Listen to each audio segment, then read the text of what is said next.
एक बार एक बड़े से हॉल में बहुत सारे लोग बैठे थे, जहां पर दुनिया का एक और बड़ा ही स्पीकर आने वाला था और सब लोग उनकी बातें सुनने के लिए वहां पर आए थे।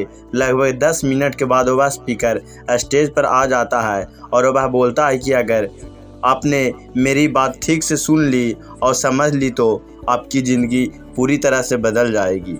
उसके बाद वह अपनी जेब से एक बिल्कुल नया सा चमकता हुआ 500 रुपये का नोट निकालता है और उसको ऊपर करके सबसे पूछता है कि ये नोट आप में किसको चाहिए। ये सुनते ही सब लोग अपने अपने हाथ ऊपर कर देते हैं। वह स्पीकर बोलता है कि ये नोट मैं आप में से किसी एक को दूंगा, लेकिन इसके लिए आपको थोड़ा सा वेट करना होगा। अब वह स्पीकर उस नोट को अपनी मुट्ठी में बंद कर लेता है और थोड़ी देर तक उसको मसलता है। अब उस नए नोट के सल्ब पर जाते हैं और थोड़ा सा नोट पुराना दिखने लगता है। वह एक किनारे से थोड़ा सा फट भी जाता है। इसके बाद वह फिर उस नोट के ऊपर करके पूछता है कि ये नोट 500 का किसको चाहिए। इस बार भी सभी लोग अपने हाथ ऊपर कर देते हैं। तब स्पीकर ने उस नोट को ज़मीन पर गिरा दिया और उस नोट को 3-4 बार पैर रख दिया, जिससे नोट और भी पुराना हो गया और उस पर थोड़ी सी मिट्टी भी लग गई। फिर उन्होंने उस नोट को ऊपर करके पूछा कि अब बताओ, अब इस नोट आप में से कौन लेना चाहता है। और फिर इस बार भी सब ने अपने हाथ ऊपर कर दिए। स्पीकर अब उस नोट को नीचे करके ज़मीन पर गिरा देता है और उसके ऊपर कूद कूद कर उसको अपने पैरों से रौंद देता है और उसके ऊपर चाय भी गिरा देता है। अब नोट इतना गंदा हो गया था कि उसको पहचानना भी मुश्किल हो रहा था। कोई भी उस नोट को देखता तो यही बोलता कि अब ये सिर्फ एक गंदा कागज़ का टुकड़ा है, अब वह बेकार है, इस दुनिया में इसकी कोई वैल्यू नहीं है।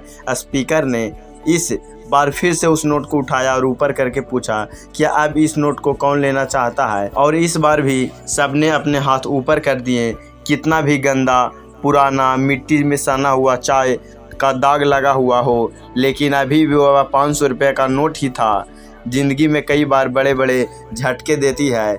आप एग्ज़ाम में फेल हो जाते हैं या जॉब इंटरव्यू के बाद आपका सिलेक्शन नहीं होता है। जब आपका बुरा समय चल रहा होता है और आप सिचुएशन का सामना कर रहे होते हैं और उसके बाद आपको लगने लगता है कि आप सफलता के लायक ही नहीं है, आपको लगता है कि दूसरे लोग आपसे बेटर हैं और आप किसी काम के नहीं हैं, तो कोई आपकी वैल्यू नहीं करता है।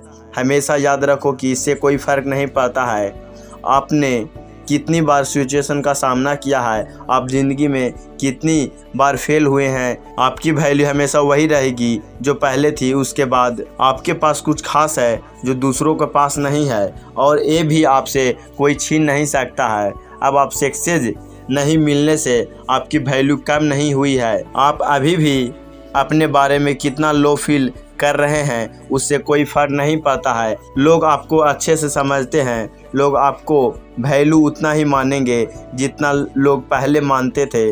आपकी वैल्यू को समझे, कुछ बड़ा करके दिखाओ।